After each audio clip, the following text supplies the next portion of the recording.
পরস্পর কথোপকথন।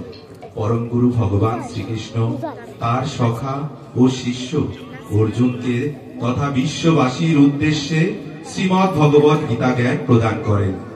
অর্জুন স্বীকার করেছিলেন, শিষ্যস্তেহং সাধিমাং তাং প্রপন্নম, আমি আপনার শিষ্য, আপনার শরণাগত, যা আমার পক্ষে কল্যাণকর, আমাকে উপদেশ দান করুন।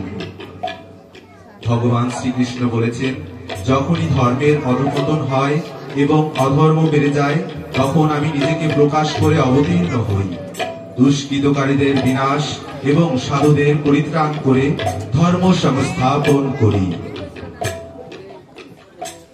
গীতা মাহাত্ম্যে রয়েছে, যিনি ভক্তি ভাবিত চিত্তে গীতা অধ্যয়ন করেন এবং শ্রবণ করেন, বেদ পুরাণাদি সমস্ত শাস্ত্রই তার অধ্যয়ন করা হয়ে যায়।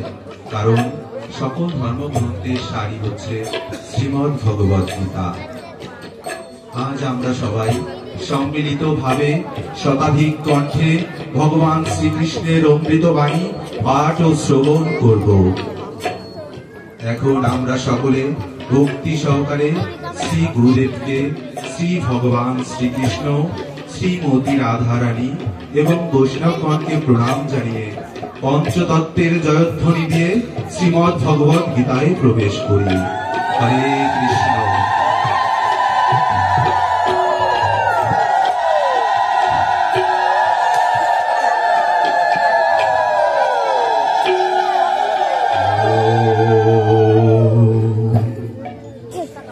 হরি ওম তৎসৎ। ওম নমো ভগবতে বাসুদেবায়।